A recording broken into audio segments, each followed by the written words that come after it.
So in getting started, let me tell you guys this.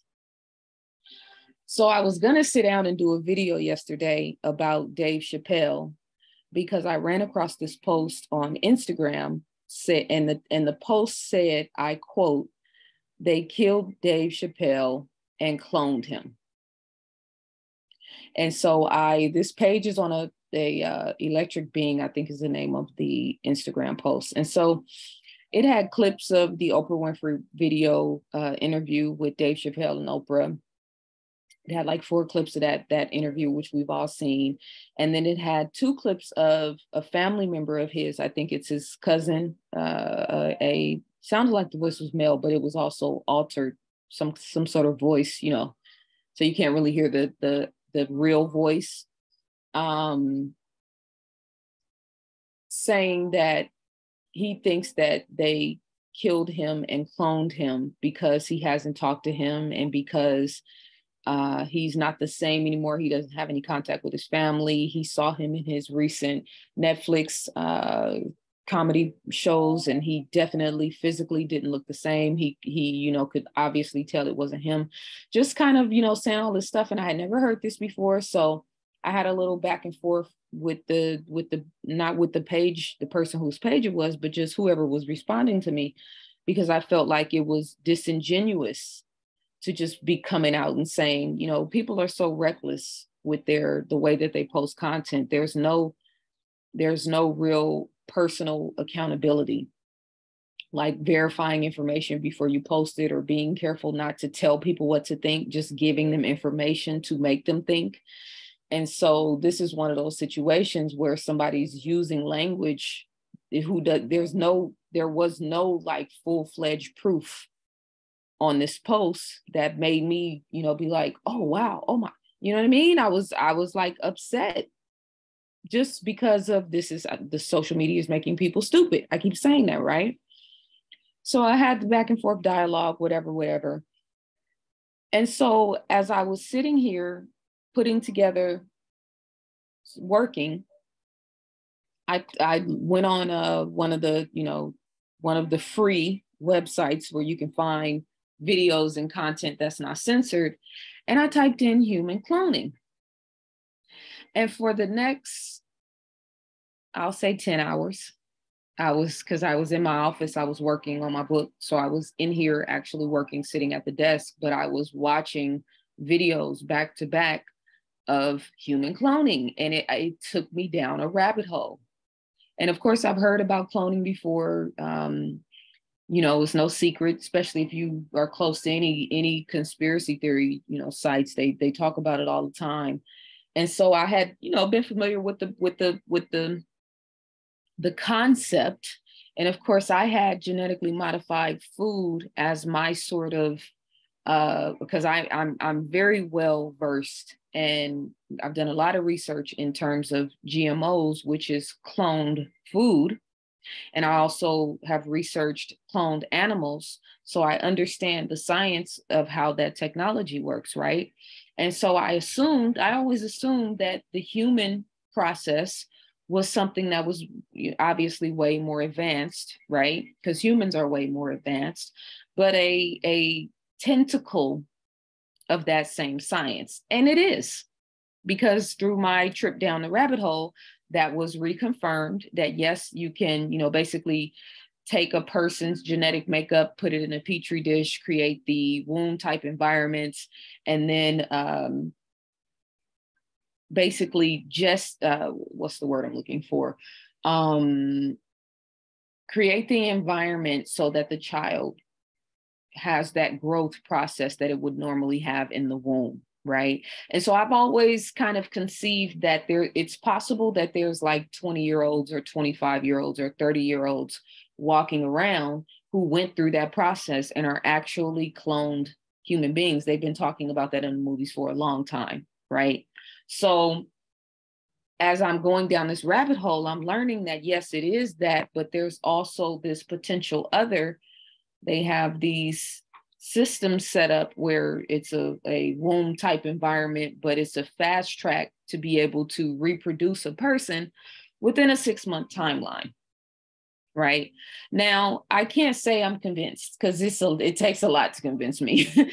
I watched content all last night. I've been watching content today, and I'm still, all of the questions that I have in the forefront of my mind are way louder than all of the aha moments that I had in the last 2 days, right? That's just how I'm built. But I am definitely sitting up a little bit straighter on this. And so what I'm going to do is I'm going to post the documentary in the membership channel. And then I'm going to do a separate video and talk about this. Because yeah. And then when I understand what the technology of those swabs that they put in people's noses and lied to you and told you that they were checking to make sure that if you were healthy or not, or sick or not. Yeah, that was a very diabolical plan.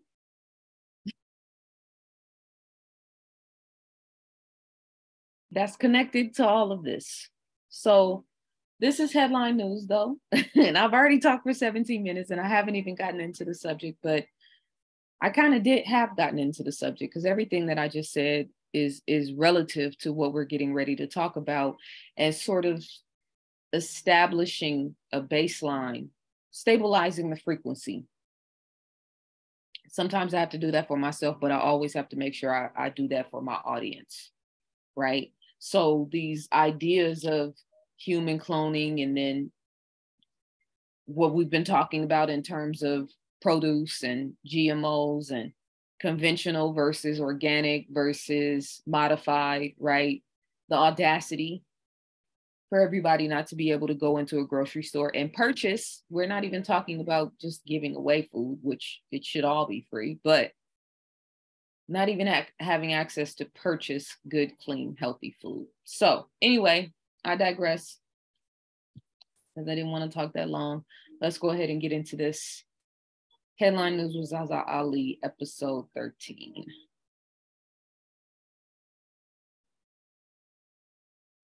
These are all of my books that are all available on my website, ZaZaAli.com.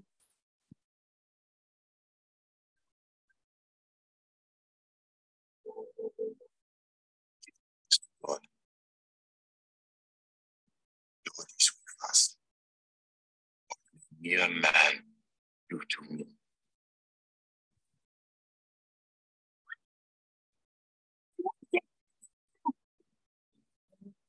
You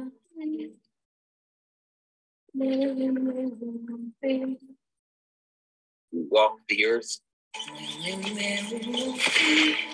because I let you. I'm your God now.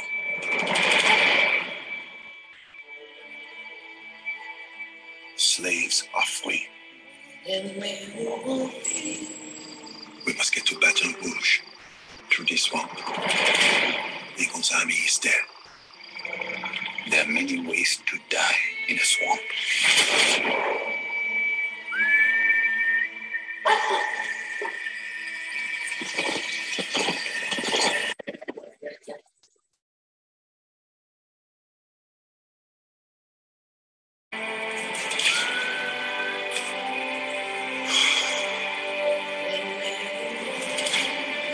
I must get to my family.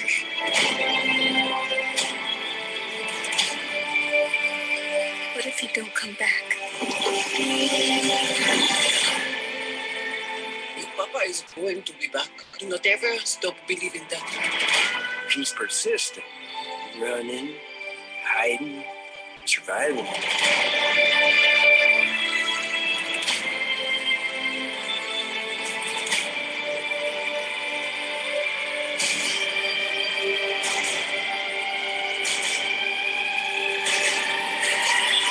I fight them. They beat me. They whip me. They break the bones in my body.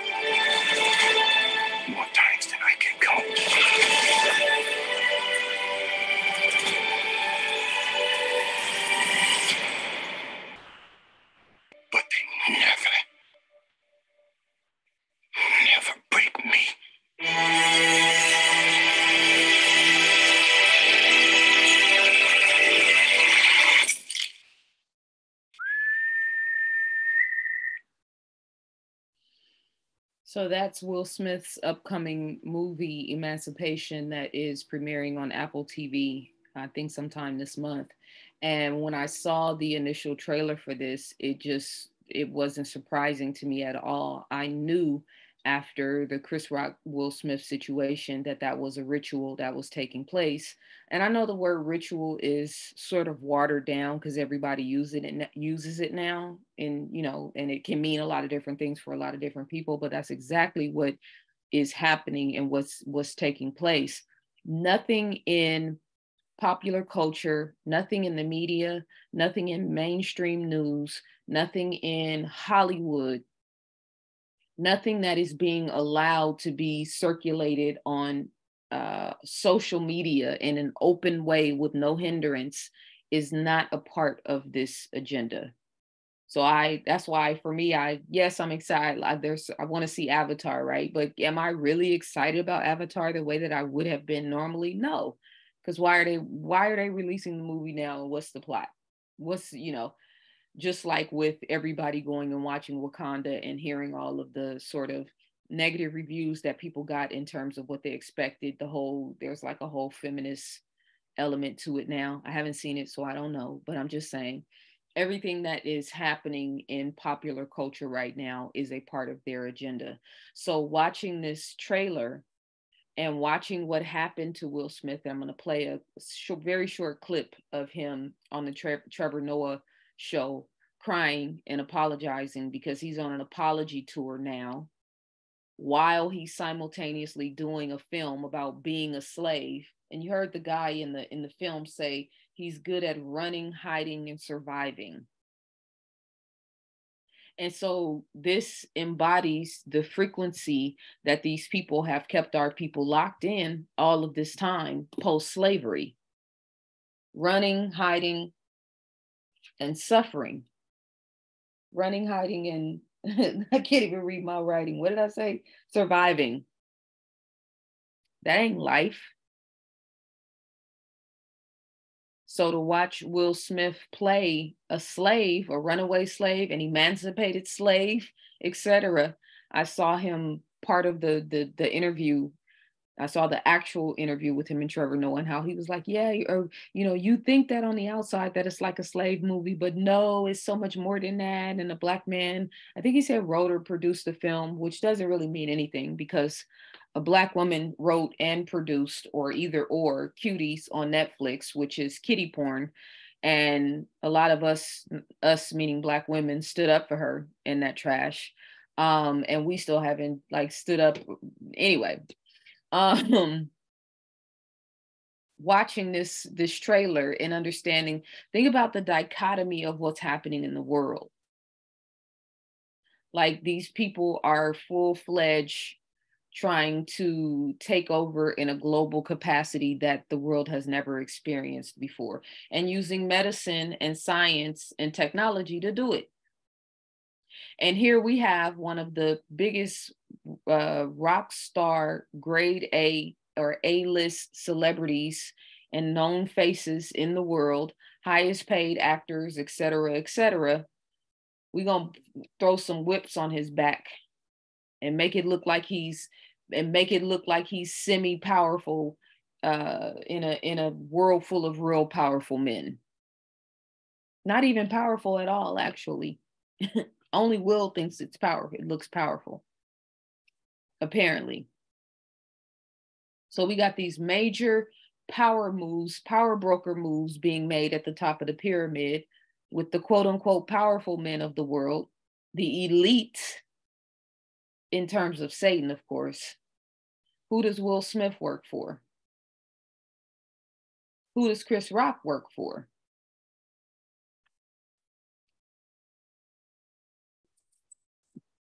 You see how soft and docile and apologetic Will Smith is, right? And so they're dragging him through the mud, and then Chris Rock is, sort of shooting through the stars now. So it's like the war of light and dark always at play. Which one are we going to reward? Which one are we going to lift up? Which one are we going to make you praise in our name? And which one are we going to destroy?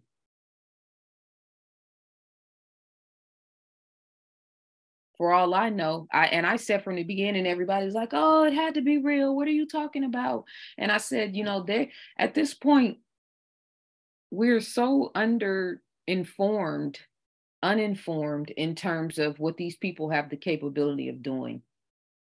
So for all I know, they sent a frequency beam into his brain right before he got up and did what he did. If he's, you know, taking the Jim Jones juice, then that could be a different set of instructions and a different, you know, utilization. Or he could have gotten a phone call right before he went up on that stage with the, you know, some specific coded language that activated him. That's where we are.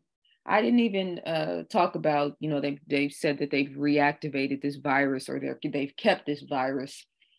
Probably save it for next week or Sunday, that they've thawed out from 50,000 years ago in Russia, a zombie virus. I didn't put that in here because I just thought that's, it's in my list of things that's probably just too much. Yeah. Have to just pause for a second. Did I really just say that out loud? Yes, I did. In his first major TV interview, a tearful Will Smith reveals what led to that notorious Oscar slap. It was a lot of things. It was the little boy that watched his father beat up his mother. That was a rage that had been bottled for a really long time. But at the end of the day, I lost it. He's also sharing a personal story, how his young nephew stayed up late to watch the Oscars. My nephew, Dom, is 9. And he is the sweetest little boy. He's like, you know, we came home and it's like he had stayed up late to see his Uncle Will. And he's just like, why did you hit that man, Uncle Will? You know, damn it. Why are you trying to Oprah me? Smith appeared on The Daily Show with Trevor Noah to promote his film Emancipation, his first movie since the Oscars fiasco. The film is based on the true story of an escaped slave whose photo of his horribly scarred back revealed the horrific whippings he endured. The film recreates the shocking image. Smith says he understands the movie may face an uphill battle at the box office, but he hopes, for the sake of the cast and crew, people will watch the film. These top artists in the world have done some of the best work of their career. Yeah. And the idea that they might be denied because of me is like, oh. No, this is just his way of getting back in the good graces of his masters. This is the last thing that the world, which is inundated with fear and inundated with suffering and every other, you know, people walking in stores, snatching stuff and robberies and thieves or murders and all kind of insanity going on in the world. This is the last thing that we need to see, is somebody with 1,000 damn lashes on his back. All of this is a part of an agenda to keep people locked in a certain frequency. Hollywood is playing major mind tricks, major games, major mass manipulation on a global level, unlike anything you could ever even imagine is taking place right now. I believe he, as well as Kanye West, as well as most of these people, are under MK Ultra. So we don't know what it was that inspired him to get up and do that hit. If it was real, whether it was real or fake, it doesn't really matter to me. The fact that they keep extending it out and finding ways to re-show it and bring it to the surface in mainstream media tells you everything that you need to know. They're not talking about anything that's not a part of their agenda. The push to tighten the citywide curfew for Atlanta teens proposed after deadly shooting near Atlantic Station. The push to tighten the city's curfew for teens follows the death of 12-year-old Zion Charles, who was shot and killed near Atlantic Station Saturday night. Atlanta city leaders have been working to curb the crime involving the crime involvement for youth for months. And now there's a renewed push to change the city's curfew for kids 17 and under.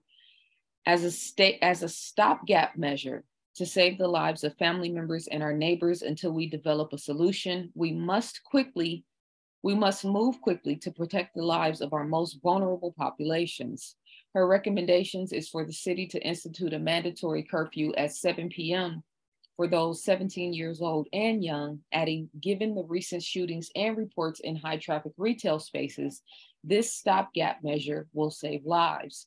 Walt's effort follows the death of 12-year-old Zion Charles, who was shot and killed near Atlantic Station Saturday night. This is for our children. I mean, 12 years old is a baby, right? And it's so interesting. Atlanta, you hear Atlanta rappers bragging about being the home of trap music. Well, what does that entail for the people in your home? What does that do for and inspire in young 12-year-olds like Zion Charles? And I don't really know, the backdrop. I haven't gone all into this story like that, but I just, having lived in Atlanta for almost 4 years, seeing the, obvious success of a very large segment of the Black culture there, but also the Hollywood presence, and then the rap presence there, and the fact that you have certain rappers that get involved in terms of certain subjects, and then other matters, they're very quiet. Our children are growing up in war zones, and the war zone is in the mind, because Atlantic Station is not the hood. The war zone is in the mind. And so they take the war with them wherever they go. These children don't have the proper outlet. They don't have the proper guidance. They're breathing in aluminum, which is going to give them a propensity to violence. Probably lead in their drinking water, which does the same thing. Should we be concerned? Tonight, chilling new details of a 10-year-old Milwaukee boy opening fire, killing his mother at close range. 12 News is not naming the boy due to his age, but new court documents reveal the boy opened fire because his mom wouldn't buy him something on Amazon, and then he purchased a virtual reality headset from her Amazon account the day after she died. The deadly shooting happened Monday at the boy's home near 87th and Hemlock on the northwest side of the city. Police initially ruled the shooting accidental, but the criminal complaint says the 10-year-old's family called police with serious concerns the next day. The boy's sister telling detectives, quote, "He has had rage issues all of his life. He becomes very angry and acts out," adding that he had been seeing a therapist. And when police questioned the boy a second time, they say he told them the shooting wasn't accidental, that he was mad at his mother because she woke him up early that morning. According to this complaint, police say the boy told them he took his mother's keys and grabbed the gun from a lockbox, then went down to the basement to confront his mother while she was doing laundry. The boy told investigators he only meant to scare his mother by shooting at the wall, instead admitted that he shot her in the face and that he knew guns can kill people. No one answered the door at the family's home Thursday. The complaint says the boy's grandmother said he told her, quote, "I'm sorry for killing my mom," then asked if his Amazon package had arrived. Well, Hillary, tonight, what's next for this boy? Well, Patrick, he is charged as an adult. He's due back in court next week, and if convicted, could face 60 years in prison. Meanwhile, his mother's funeral is set for Friday. Hillary Mintz reporting live tonight.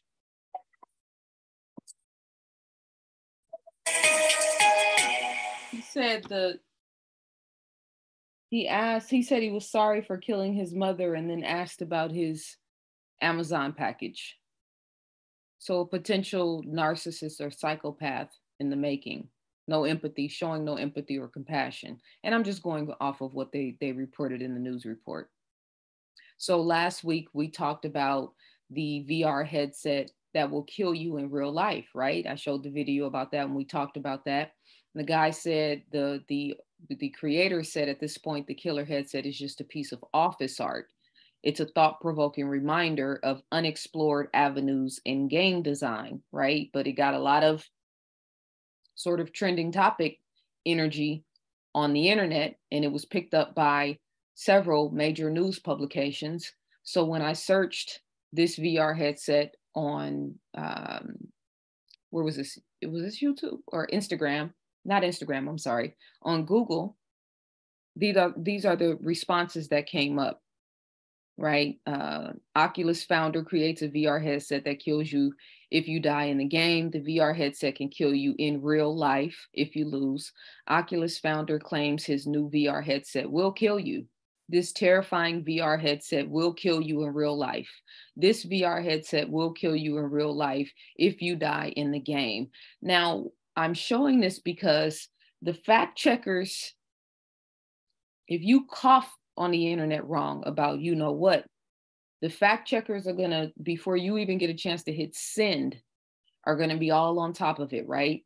Anything political, anything controversial, anything dealing with possibly like bullying, particularly with the LGBTQ community. Like there's this whole vanguard of algorithms and artificial intelligence now that are monitoring everything that's being posted, right? If they know that all of these articles are false and spreading false information, why don't they tag it with fact checking? Because the guy said it's just a piece of office art. He kind of laughed it off and made it seem like it wasn't a big deal, right? So this is all fine tuning and implanting things in the collective subconscious. And I talked about the show, The Peripheral on Amazon, which is set in the future, but this woman is kind of morphing through these different dimensions through virtual reality. And so this show's happening, appearing at the same time that all of this stuff is happening, predictive programming, as well as programming the subconscious mind, getting people to accept 10-year-olds or get used to 10-year-olds being charged and treated as adults. I don't know this boy's story. And yeah, I said he was a narcissist or a psychopath in the making, but clearly everybody in his life has failed him. If he could just go take some keys and walk down and get a gun and shoot his mother. And then of course I want to know, did he have the Jim Jones juice? Is there a frequency war involved in this situation? I know you guys probably think I'm crazy when I say that. I know there's some people who don't, but I'm just saying, if you watch my Kingdom Within web series, I have, you know very well that what I'm saying is very, I won't even say potentially true. The probability is very high at this point. And then to charge a 10-year-old as an adult is just unacceptable to me. This child should be, deeply immersed in getting to the root of where things went wrong for him and resetting, his ability to live in this world and to adjust in this world and to maybe potentially have a heart. We've already we talk about automatons and transhumanism and, morphing man and machine, but a lot of y'all are already robots.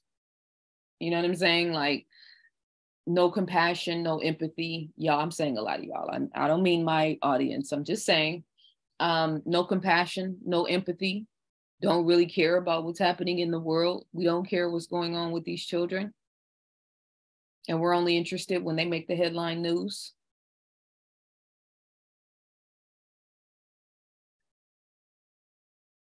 The California Real ID the deadline has been extended to May 7th of 2025. The original deadline was May of 2023. And they're saying, and this is another, you search something and these are the headlines that pop up at the top, tying it into CVD 19. And obviously we know that all of this is connected to their very intentional passport that's connecting medical data with banking data, with social credit system data, with, history and transaction data. Blockchain is going to be the infrastructure to do all of that. And so this quote unquote real ID in order to travel is just I think that they're slowly rolling it out so that they can give people time to accept it, because pushing the date back, I don't know if that's intentional or if there's really actually like issues on the ground level in terms of rolling it out. But understanding what the real ID is actually for should get all of us activated. We should be very, very concerned about this because our driver's licenses that we have now work just fine. Why does the federal government need to regulate how we travel? Before we dive in and I show you exactly what the Department of Homeland Security's press release was, you might be asking, Peggy, how does the federal government even have authority to tell the states what to do? And that's an excellent question. The only authority that the government has in this case has to do with interstate travel, meaning between one state to another, or if it's something to do with the federal government itself. The federal government does not have that great of an impact in our lives. It is the individual state laws that impact us. But in this case, because it has to do with me or you getting on a plane, for example, or a train, traveling from one state to another, now there is authority for the federal government to intrude, and that's exactly what they're doing. Here is how we're going to get our glimmer of hope. This is from the Department of Homeland Security, and a big hello to all of the Healthy Americans that work there. And I know that there are Healthy Americans working there because they came to me for personal help with their religious exemptions, and they were successful. In fact, more and more of these illegal measures are being crushed. I've brought you many success stories about that. So this was today. All right, here we go. December 5th, breaking news. States have additional time to meet requirements. The Department of Homeland Security announces extension of Real ID full enforcement deadline. Here we go. This is very short. Today, the Department of Homeland Security announced its intent to extend the Real ID full enforcement, for 24 months. So instead of May 3rd, 2023, it's going to be May 7th, 2025. Under the new regulations published to execute this change, states will now have additional time to ensure their residents have driver's licenses and identification cards that meet the security standards established by the Real ID Act. Frankly, I don't even understand how your driver's license could be more secure. You know, and I know that they want to list everything on there, probably your income, your medical status, your family status, all of those things that actually are protected by privacy laws, as required by law following the enforcement deadline. And may I remind you that the Department of Homeland Security only came to be after the 9/11, quotation marks. You know, and I know that this was another giant bucket of hogwash that was sloshed all over us, and people fell for it hook, line, and sinker. I'm gonna have a video coming up called Hook, Line, and Sinker soon. As required by law, blah, blah, blah, fake, phony, fraudulent, inauthentic, illegitimate law. I might add a few modifiers there. The TSA will be prohibited from accepting driver's license and identification cards that do not meet these federal standards, not until 2025. Hopefully we can continue to push back. So that is the good news. This extension is necessary in part to address the lingering impacts of the cooties. I don't even want to use that word, on the ability to obtain a Real ID driver's license. Oh yes, I'm sure that's exactly why that happened. The Real ID progress over the past 2 years has been significantly hindered by state driver's licensing agencies. So there we have it. Enactment of the Real ID in 2005. Tell me in a comment below who the president was then. Advancements in technology have enabled the TSA to make significant improvements in checkpoint screening. You mean groping, particularly in the areas of identity management, blah, blah, blah, blah, blah, blah, blah. Friends, you know, and I know, and you can click here if you want more. All of that stuff is, as they call it, security theater, meaning they're just characters on a stage performing their parts. So let me know in a comment below if you have gotten it. Medical censorship or misinformation police. What to know about California AB 2098.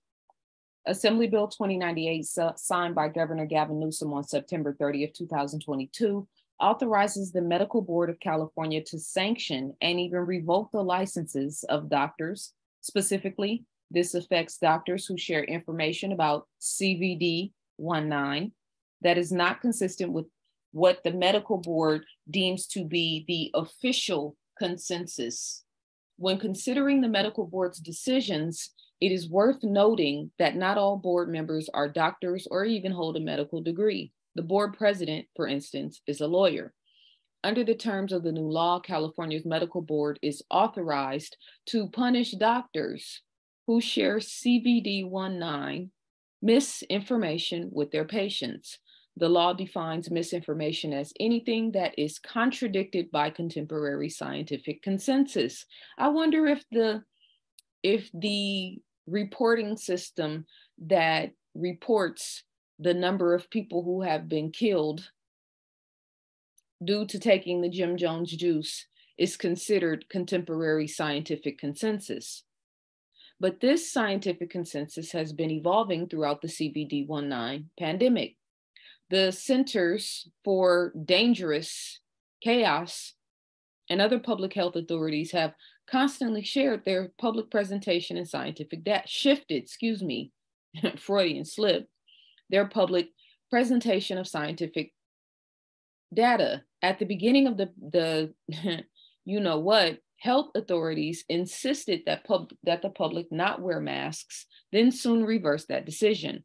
Governor Newsom himself closed schools and even outdoor spaces, policies now widely acknowledged as unscientific and harmful. We should be very alarmed, especially if you live in California, and I do, but not for much longer. But we should be very alarmed at the amount of censorship,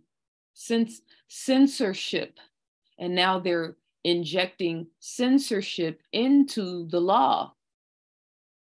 So this would be a stipulation that stands on the side of the Constitution.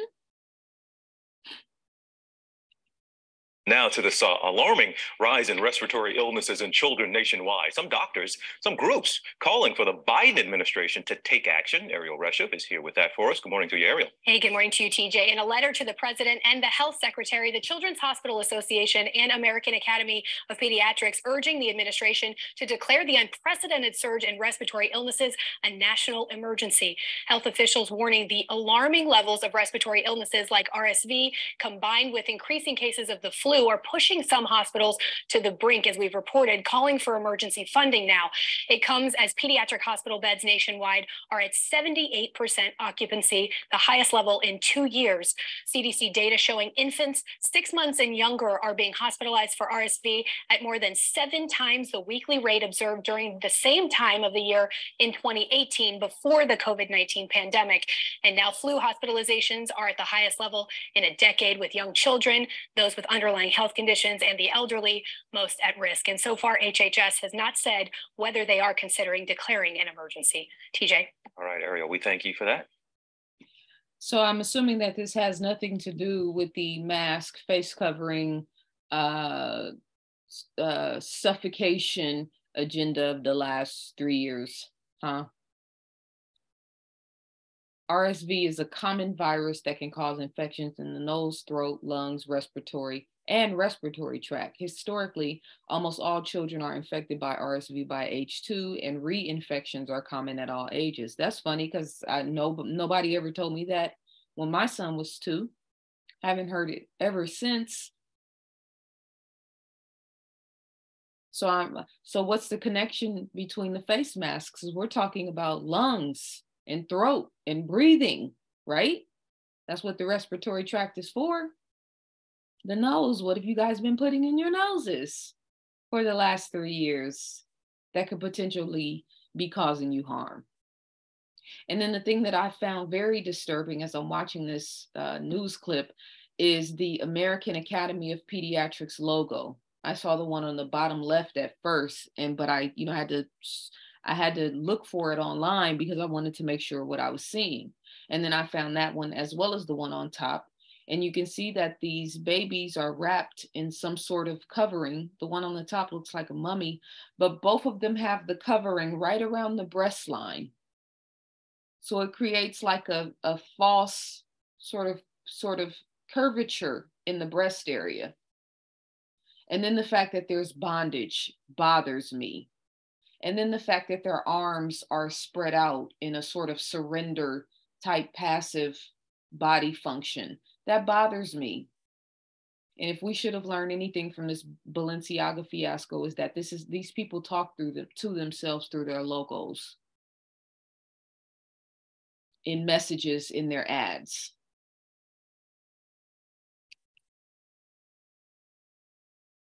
Three bosses in cryptocurrency suddenly die within weeks of each other. The mysterious deaths of crypto investors Nikolai Mushegan, I hope I'm saying that right, 29, and Tiatan Kulander, 30, and Vyacheslav Taran, 53, have drawn a lot of internet attention. Russian crypto Kun Turan was the latest to die after his helicopter crashed near the French-Italian border. The Russian embassy confirmed his death on November 28, according to TASS, a Russian news agency. Turan was responsible for the rise and fall of Forex Club, which was stripped of its license in Russia in 2018 for allegedly ripping off investors, according to Life, a pro-Kremlin Russia media outlet. Tiatan reportedly died in his sleep at the age of 30. Kalander was the co-founder of Singapore's crypto trading firm, Amber Group. The firm confirmed the death of TT on November 25th via its website. Kalander's death came as a surprise, as Amber Group had just become recently valued at $3 billion. Still, the company faced some scrutiny after cutting 10% of its staff. At the time, Kalander reportedly told Bloomberg, a finance media company, that the cuts were needed due to adjustments in global headcount every quarter. With no records reported of Kalander's health before his death, media outlets compared his demise to that of co-founder of the crypto lending platform MakerDAO, Nukalani Mushigan. I'm butchering this dude's name. Mushigan's death gained press after his last tweets raised eyebrows on social media on October 28th. He tweeted that there were government entities after him. The same day, the crypto millionaire died after drowning at a beach in Puerto Rico. And he tweeted, the CIA and Mossad and pedo elite are running some kind of sex trafficking, entrapment, blackmail ring out of Puerto Rico and Caribbean islands. They are going to frame me with a laptop planted by my ex-girlfriend who was a spy. They will torture me to death. 3 possible futures for me. 1, suicided by CIA. 2, CIA brain damaged slave asset. 3, worst nightmare of people who effed with me up until now. I am sure these are the only options.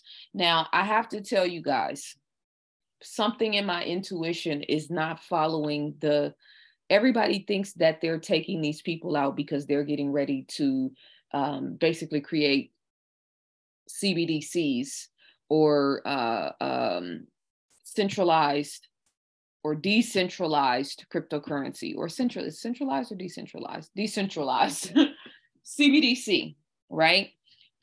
Which is basically the world governments creating their own version of cryptocurrency so they can be major players in the game, et cetera, et cetera. So most people think that they're taking these dudes out because they might know something. Maybe because they have money, they have been, added to certain rooms, and now they're starting to see stuff and they're getting spooked, blah, blah, blah, whatever. And it might actually be that.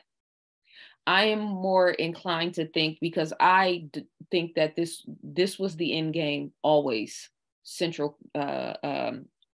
decentralized digital currency. This was always the end game, but they had to make you think that it was going to free you economically, because you would have never accepted it otherwise.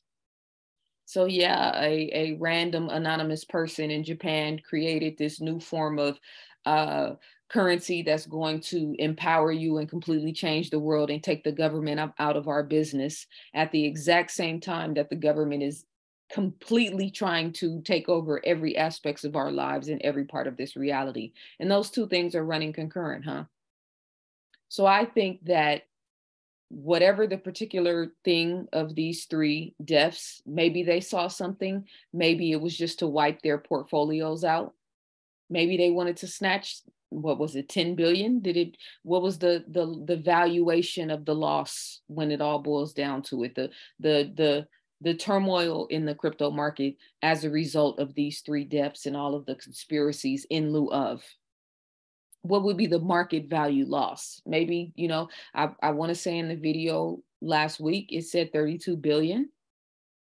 So maybe they just dropped these dudes in order to devalue the currency, in order to reiterate the need for CBDCs or decentralized currencies.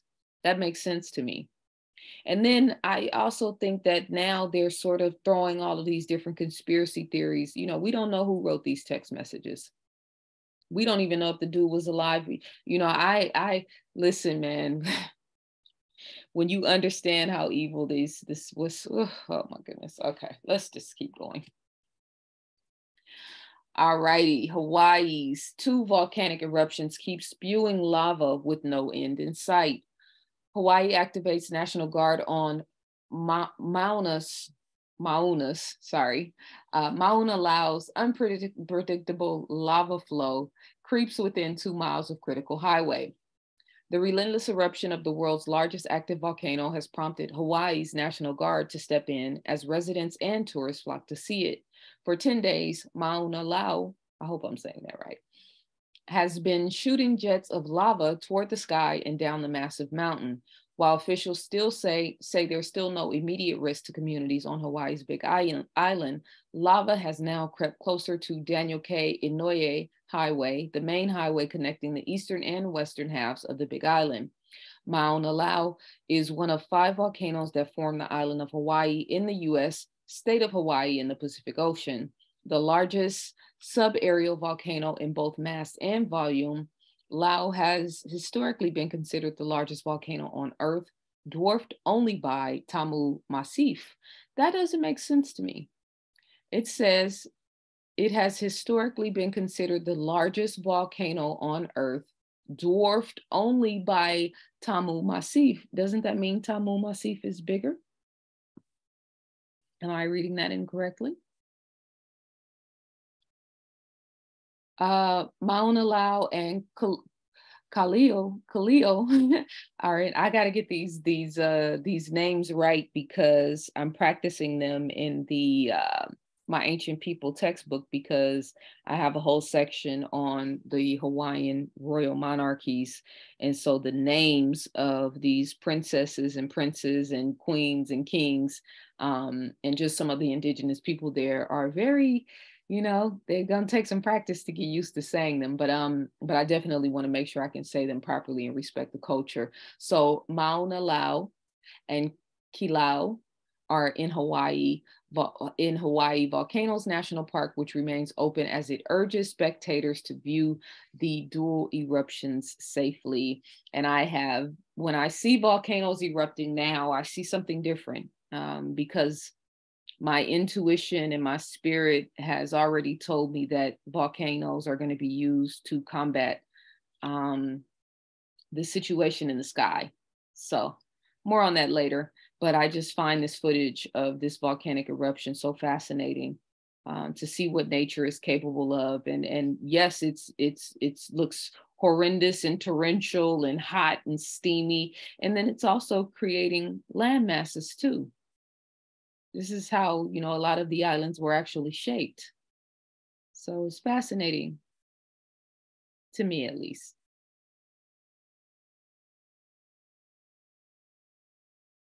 I had like our LGBTQ plus health center come in. They were passing around butt plugs.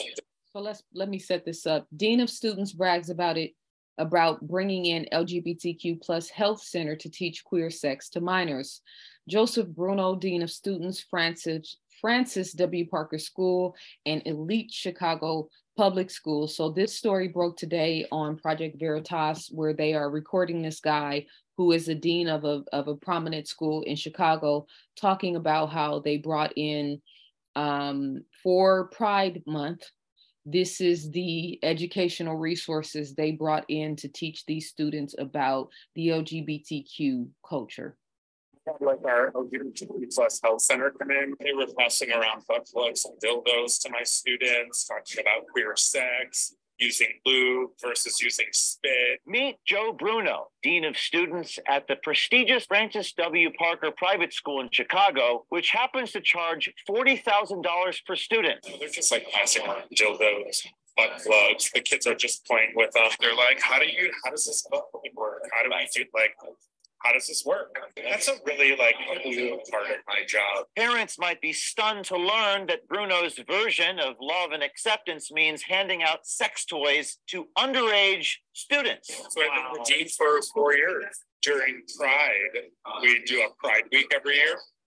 And I had like our LGBTQ plus health center come in. They were passing around butt plugs and dildos to my students, talking about queer sex, using lube versus using spit. Who is this? This is an LGBTQ plus health center came in to talk to my high school students. They're just like passing around dildos, butt plugs. The kids are just playing with them. They're looking at them. In the school? In a class. Wow. Yeah.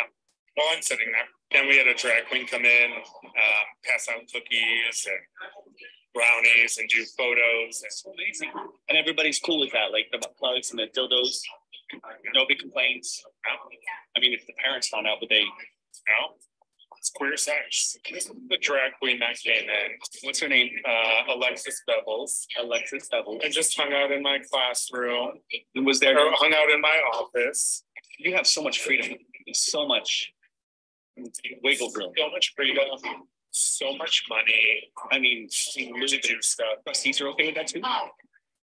They don't know. They would. It's like I wouldn't even like run it by them. Like, why would I run it by them? They'd be like, "Oh my God, that's wonderful." Like, how old were the kids with the classroom? 14, 18. They're like. So 14 to 18-year-olds. This is very troubling. This is why the male-female dichotomy has to be balanced. This is a person who has perhaps no soul. I'm not sure. I don't have enough context, but clearly lacks any sort of emotional maturation, any sort of real deep substantive love for children, and he's working in a school, sexualizing everything. Oh, this is about gay sex. You guys don't have a culture that's not involved in sex?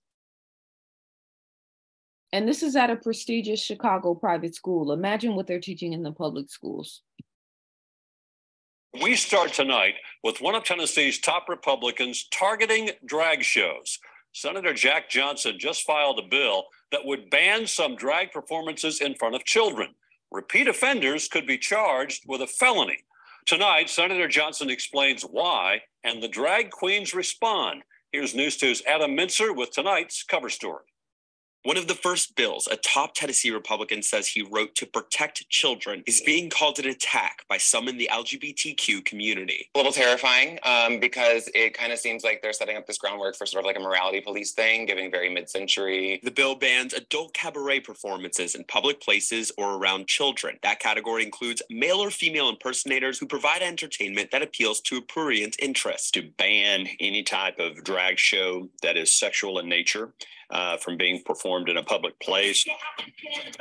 Senator Johnson says he isn't trying to ban drag. He's trying to ban sexually suggestive acts in public. I don't want to ban a theater company from doing a production of Mrs. Doubtfire in a public park. I think most people have seen that movie. No, Robin Williams was dressing up as a woman. We don't have an issue with that. So what specifically wouldn't be allowed? It's like they say about pornography. You know it when you see it. Pride event organizer Chris Sanders says all he sees is another law regulating his community. It's clear that we're getting more scrutiny because LGBTQ people have always gotten more scrutiny. That's the best they'll ever look. Performers like Jared Davis say what some may see as sexually explicit for him to do in drag is okay in other spaces. And that happens in straight spaces all the time. That happens on the street all the time. It's fake outrage. However, in a state house the fact that you can't see why this is so wrong is the main reason why you don't deserve to be around children. None of them. This is absolutely despicable. I wouldn't want heterosexual people in a classroom talking in a classroom, having conversations and referencing books and information and resources that are based on sex. Sex education is a different thing. Sex education is teaching you about your body, your anatomy. It's not just the act of sex. So the fact that we have grown-ups, potentially a lot of perverted energy, because everything is about sex, going into these classrooms around this country and trying to impose this low vibrational energy and frequency on our children. I wonder if no, I'm not even gonna say that. This is gonna be on YouTube, so let me maintain my cool. You might see an odd color when driving at night in the Quad Cities. It's not the color of the moon. It's not the color of the stars. It's purple street lights. They're not supposed to be purple, but they're showing up all across the country in Kentucky, Nebraska, Kansas. Rock Island's public work director says they're not supposed to be purple and they're not easy to fix. It's a factory defect with those lights. Okay. So they all went bad at one time. So what we can do to replace those or get them on the list for replacement is contact either Mid-American Energy or you can call Rock Island Public Works at 732-2200 and we'll get them scheduled for replacement. The public works director says it takes a complete replacement to actually fix those lamps. Changing some defective streetlights in Rock Island won't be paid for using the taxpayers' dime. You might see those streetlights emitting a purple hue instead of a bright white or yellow shine while driving. They're not supposed to be purple, and the Quad Cities isn't alone. Rock Island's public works director says they're not easy to fix, but a spokesperson for Mid-American Energy says taxpayers will not foot the bill. No, I don't. I showed these two videos back to back, and there's a couple of others of local news stations. One in Tampa, I think, was the most recent ones. But they're all saying that this was a factory deficit bulbs, basically, and that they're not easy to fix, right? But if you are familiar with what these lights are supposed to be for, then you know that all of this is again, lies, deception, and manipulation. Reporting right here, right now, November 10th, Brickell, Miami. As you can see, they're out here checking for blue Ciferi, 5G tower, blue light, nothing suspicious at all. Nobody has any idea what's going on, guys. No idea. Look at this car. This car is just getting stand up right now. I think she glue. This is the new world we live in, guys. They're fucking everybody up. So to give this context, in the Kingdom Within web series, I talked about the, I'm trying to be careful with my language, the technology that they grafted from fireflies, the ability to light up. Their fireflies have a specific chromosome, if that's the right word, but it might not be, that allows them to light up, right? And so they took that chromosome or that element and put it into the shot, right? And there's a name for it, and it starts with Lucifer, and it ends with ace, luciferase. But what I have been researching and studying for some time now was that lighting element that is within the shot underneath these blue or ultraviolet lighting, that you can use those lights to tell who has it and who doesn't. And if you've seen the Kingdom Within web series, then you know exactly what I'm talking about. New method to control nanoparticles with light and magnets. This is from 2014. A team of researchers have developed particles that can glow with color-coded light and be manipulated with magnets. We should all know the magnet element of this, right? Not by now. Improving the likelihood of tracking the position of the nanoparticles as they move within the body or inside of a cell. So if you can track the position of the nanoparticles, then you can track the position of the person, right? Okay. A long sought out goal of creating particles that can emit a colorful fluorescent glow in a biological environment. That means in the body or in any biological environment, like driving down the street and seeing a blue light.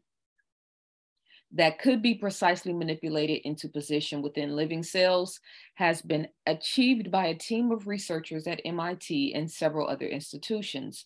The finding is reported this week in the Journal of Nature Communications. And remember, this is 2014. So when I went to Atlanta, when I spoke in Atlanta, right before when I was on my way to the venue, I was very shocked. No, I wasn't on my way there. It was the night before. and it was dark. And I was very shocked to see blue lights, because it's the first time I've actually seen them in person. I've, been seeing videos and people talking about it for a long time, but to actually see it with my own two eyes, it blew me away, because this is a very multi-layered and it's almost too much for the mind to conceive. What are you saying, ZaZa, that they're putting blue lights all around the country so that they can use those blue lights to tell who has actually taken the shot and who hasn't? If the common consensus is true, yes. And then the towers being in close proximity, as you saw from that gentleman's video, the towers beaming the frequency in order to magnify the magnetic field being internal magnetic field. That's a real thing now, based on the G oxide properties that are within the body. Maybe you've seen videos of people taking forks and spoons and spits and attaching them to their bodies and they don't move. That's because they're magnetic. So we've got the lighting and we've got the magnetic, and we know we have the nanoparticles. So what's really going on? Do we really believe that they sent defective light bulbs all across the country? Does every city and every state purchase their light bulbs from the same company?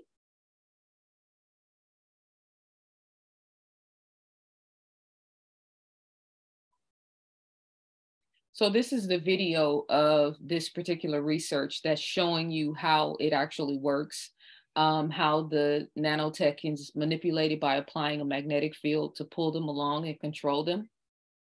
And so here you can see in this image, the up and down process represents the closer it gets to the top, the more access it has to lighting, right? So the 3D electron tomography video of 3 super nanoparticles shows the internal structure of the core shell with magnetic particles forming the center of a coating and a coating of fluorescent particles forming a spheric shell around them. This video doesn't do this justice because it really should be in color. That way you can really see what's happening here. But it puts the fluorescent molecules in the most viable positions. Here you can see inside a living cancer cell, a large number of super nanoparticles are magnetically manipulated with their positions revealed by their fluorescent glow. Oh, really? In a living cancer cell? Interesting.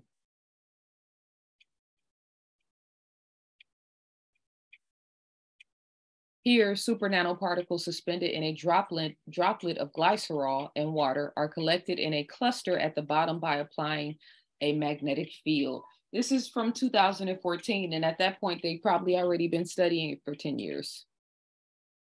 So this is how it looks in a Petri dish, what we're talking about. Brazen Apple store robbery in broad daylight on Black Friday. Look at all the people just standing around. Not that I expect any innocent bystander to intervene, but I just remember the days when real men just, you couldn't just be walking through and just pushing somebody out the way and, you know what I mean, bogarting your way. And these dudes look like what, 10 pounds? What? You can get away with this stuff in mass culture. And everybody just standing around watching. Brains probably fried from face coverings. Just walk in and just bogart your way and just take whatever you want. No concern for the children.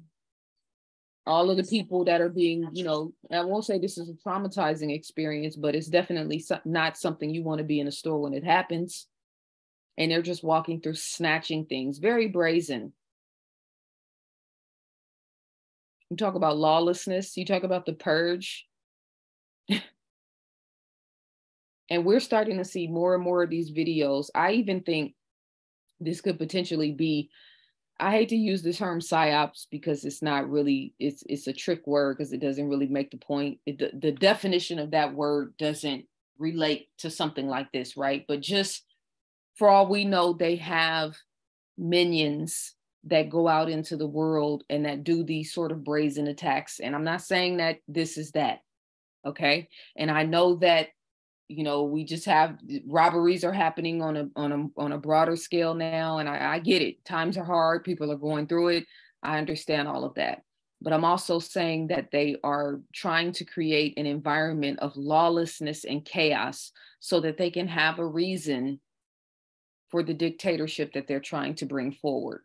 And so lawlessness and chaos is a part of the agenda. That's why lawlessness and chaos is a part of Donald Trump's campaign strategy, because he's a part of the agenda too.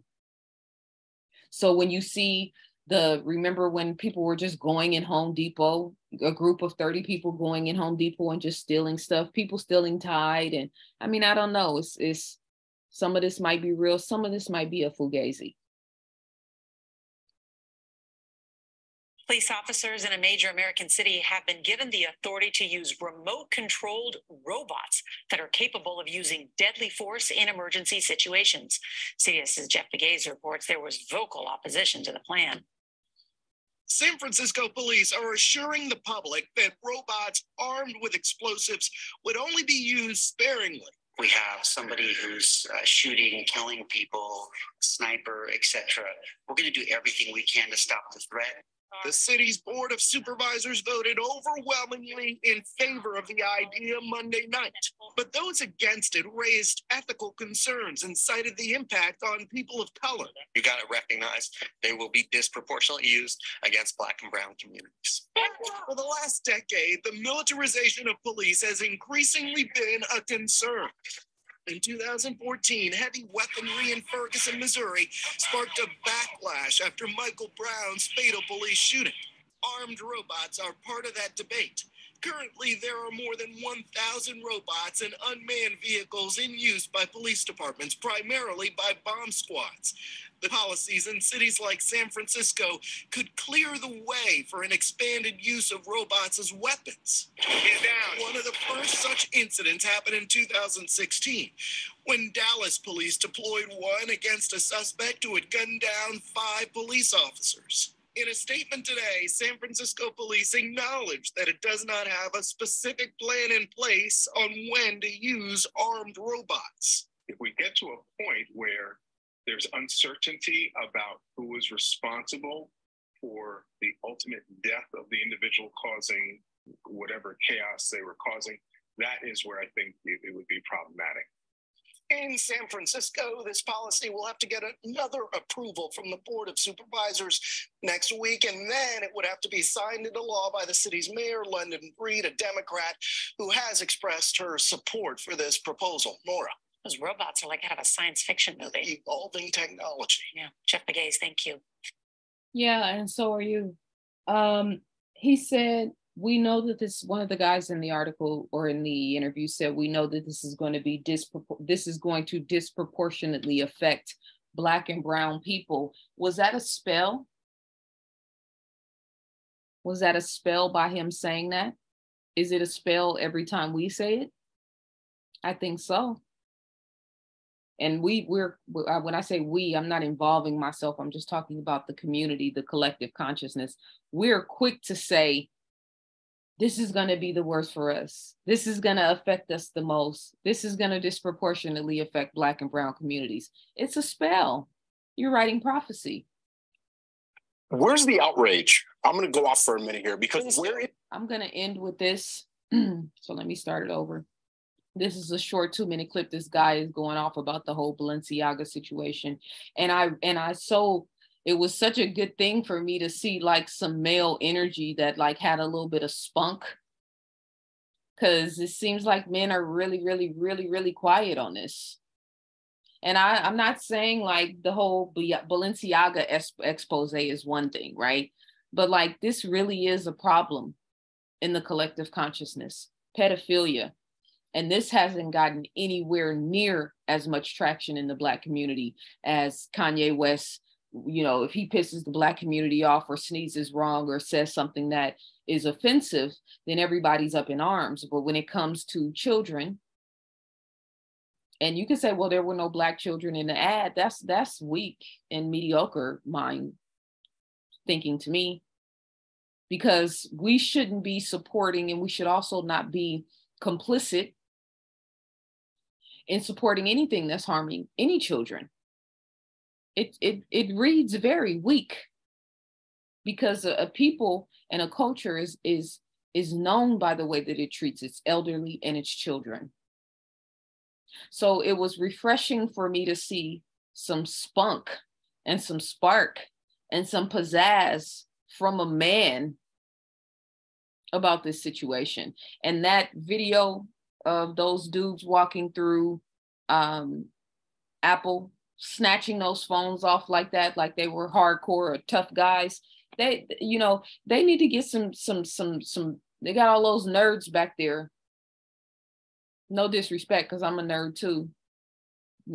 Team nerd all day. But they got these people who have no social skills, who have no sensors in terms of sensing danger, how to respond to danger. Everybody just standing there like a deer in headlights. Half of them got on masks, so brain probably not operating at full capacity. Can you imagine like some real men being in that store and watching that going down and not like snatching those little dudes up? And I'm not saying that I expect innocent people to intervene, but I'm saying that there's not a lot of strong masculine energy. There wasn't any in that environment. Maybe it would have made a difference. So I'm going to end with this short clip and thank this guy for showing some kahunas. And thank you guys for tuning in. If you want to see these videos every week, as well as all of my exclusive content, sign up for my membership channel at ZaZaAli.com. Peace and love. Where's the outrage? I'm going to go off for a minute here, because where is the outrage? It's been a week and a half, and now we're doing this story. I get it. Thanksgiving was happening and all that, but they tried to hide behind that, right? Maybe this will make it through the news cycle. No, it's not. Okay. Adidas didn't cut ties 48 hours after Kanye did his whole thing, right? And they got lambasted for not speaking out against anti-Semitism. This is a week and a half, and nobody seems to care that there's little kids involved in this. I can't speak what it's like to be a black man, right? I can't speak what it's like to be a Jewish woman, but I can speak what it's like to be a father of two young boys. And that this type of behavior, when I worked at CBS.com out of a little closet my first show, I was like, I'm going to say this and wear a blue shirt. I got 49 emails saying, maybe wear a purple shirt and maybe don't say this here. Don't tell me this slipped through the cracks when you're getting a court case that features child pornography. It's disgusting. It's disturbing. Jeopardy's got to flip their whole production because of one person said something, but they wanted to be woke and do all that. How many other examples are there? 10, 20, 30, 40 years we're going back to cancel people? But this slips through the cracks. It's outrageous. And that people aren't outraged and skipping work with their posters and going to the courthouse or going to Balenciaga, and stars aren't wiping their Instagram and social media with all their Balenciaga gear is disgusting in itself. Don't you tell me, Hollywood, how to live my life, or you want me canceled, or because you produce something. You're going to go around because Balenciaga pays you $1 million, $2 million, $5 million. Kim Kardashian, shame on you. You're a billionaire. You don't need this company. They need you. And for you to take a week and a half to come to a conclusion, shame on you. Amen to that.